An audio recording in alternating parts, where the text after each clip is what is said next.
Good morning, Facebook. It's Saturday, April 25th, 2020. It's 11:44 a.m. Pacific Daylight Time.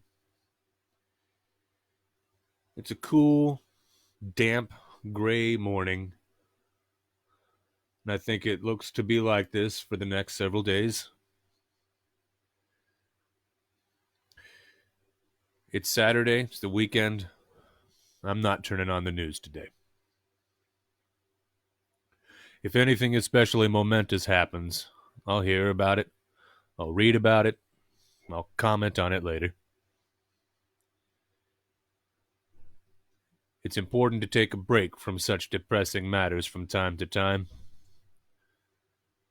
It's important also to have a routine and a little bit of structure and something to get up and do every day, something where if you don't do it, you feel like you're missing something. It gnaws at you, makes you want to be active and accomplish something, but it's kind of like when I used to go to the gym 7 days a week. People would tell me, hey, you got to take a break. You got to give your body time to rest. That's where the real development and progress happens. Not from the exercise, but from the recovery from the exercise. Well, it took me a long time to trust that piece of advice. I'm rather fond of my routines, and I dislike modifying them even if it's for my own good. Same can be said now for this addiction to the news that I've developed. But today I just don't want to think about it.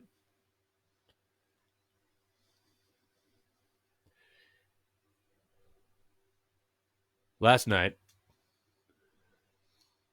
I had myself convinced it would be a good idea to take another of my long walks. Only this time, I wanted to enhance the experience. So I took a few mushrooms before I set out. I waited around here and gave them time to set in a little bit. Waited for the aftertaste to be almost unnoticeable. Of course, it really isn't. Not for at least a day or so.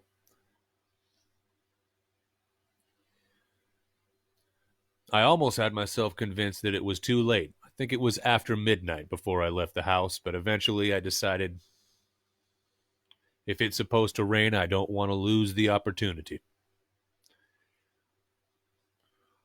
So I threw on my shoes,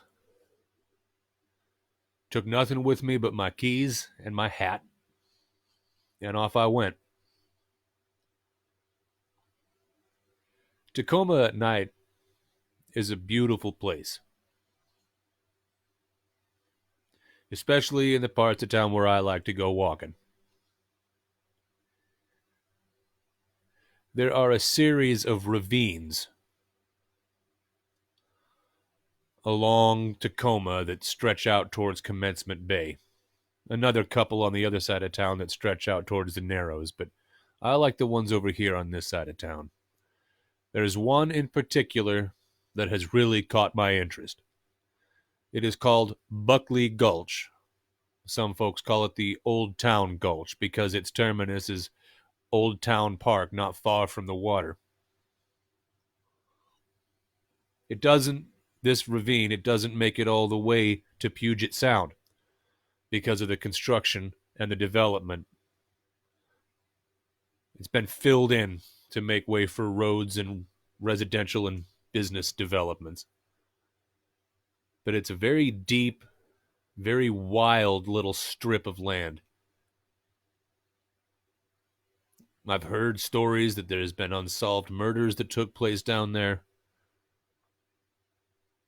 But about 150 to 175 feet above the bottom of the gulch are some of the nicest residences that you can find anywhere in this town. There's one neighborhood in particular that's so steep that the houses look like they're built. The whole neighborhood's like in 3D. Houses literally on top of houses. Walking around that little residential neighborhood is almost hypnotic, the way that people have their gardens and their lawns and their trees lit up. A lot of houses have fountains or artificial streams running through their yards. And in the middle of the night, especially now with the quarantine in effect, it's just unnaturally quiet. So you're in this dreamlike neighborhood, especially after you've walked the nearly 2 miles necessary to get there. You get some endorphins flowing through your blood, and you get into that sort of zone where even without the aid of hallucinogens, you feel like you're in a bit of a dream. And there are some spots in this neighborhood with a clear, unobstructed view of Commencement Bay, Vashon Island, Browns Point. And way off in the distance on the northern horizon, you can see the light pollution from Seattle beaten against the bottom of the clouds. It's better when it's clear because there's some stars to add to the vibe. The first time I found this neighborhood, I was just walking aimlessly. One of my favorite things to do for as long as I can remember is to go to a new place, explore on foot, get myself deliberately lost, and find my way back again. I've done this in Dallas, Texas, Fort Worth, Texas, Tulsa, Oklahoma, Kansas City, Kansas, Minneapolis, Minnesota, Denver, Colorado, St. Louis, Missouri, Chicago, here in Seattle, many other places too. But this quarantine has afforded me the opportunity to have the same experience within a 2 or 3 mile radius of my house, because there is so much to this town that I take for granted and ignore while I'm driving to work and ensconced within my daily routine. So much detail that I don't have the time to notice because I'm too busy thinking about the day's responsibilities. It's not the case right now. The first time I found that neighborhood, it was like a dream. By the time I got home, I felt like I was high. Every time I've gone back, it seems a little less wonderful. But it's still really pretty. And it's still a healthy stroll.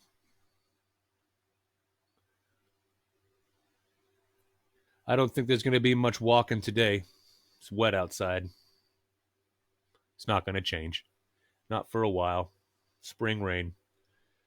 So I'm glad I got out, even though I didn't get back home until after 2:30 in the morning. It was real hard to sleep waiting for those mushrooms to wear off. Gotta tell ya, on the whole, I didn't really enjoy that part of it. Made me feel sick. Sick in a number of ways. So I'm just going to take it easy today. Probably also just take it easy tomorrow. There's always going to be new sensational headlines to comment on and new bizarre twists that this road we're on is going to take. And we'll get back to commenting on all this depressing bullshit. But not today. Be good to each other.